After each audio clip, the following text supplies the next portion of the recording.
আসসালামু আলাইকুম প্রিয় দেশবাসী, শুভেচ্ছা নেবেন। আপনারা জানেন গত রাতে সচিবালয়ে অগ্নিকাণ্ড ঘটেছে। এটা দুর্ঘটনা নয়, এটি নাশকতা।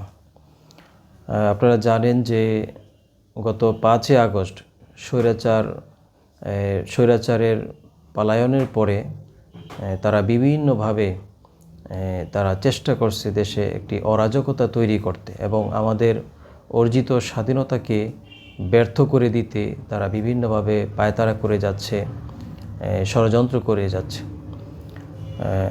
কিন্তু আল্লাহ রাব্বুল আলামিন বলেন যে শয়তানের এই চক্রান্ত খুবই দুর্বল। ইন্না কাইদা শাইতানি কানা দাঈফা। শয়তান যেমন চ্যালেঞ্জ করেছিল যে আমি বিভিন্নভাবে মানুষকে মিন বাইনি আইদিহিম ওয়া মিন খালফিহিম ওয়া আন আইমানিহিম ওয়া আন শামাইলিহিম, আমি মানুষের ডানে বামে সামনে পিছনে চতুর্দিক থেকে আসব, তাদেরকে প্ররোচিত করে ঈমান হারা করব। তো আমরা দেখতে পাচ্ছি স্বৈরাচার পরাজিত শক্তি তারাও শয়তানের মতো বিভিন্নভাবে আমাদের কাছে বিভিন্ন ষড়যন্ত্র বিভিন্ন রূপ নিয়ে আসছে। কখনো এই রিকশাওয়ালা, কখনো সনাতনী, কখনো আনসার লীগ, এইভাবে করে তারা আমাদের সামনে এসে আমাদের দেশকে স্বাধীনতাকে অর্জিত স্বাধীনতাকে ব্যর্থ করে দেওয়ার চেষ্টা করছে।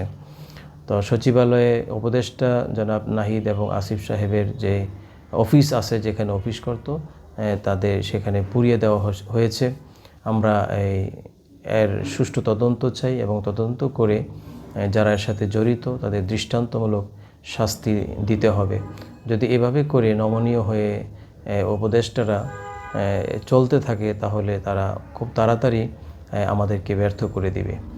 আমরা সকলের সুস্বাস্থ্য কামনা করি এবং এই সকল প্রকার দুর্ঘটনার হাত থেকে আমাদের এই প্রিয় মাতৃভূমিকে যেন আল্লাহ তাআলা হেফাজত করে। আমিন।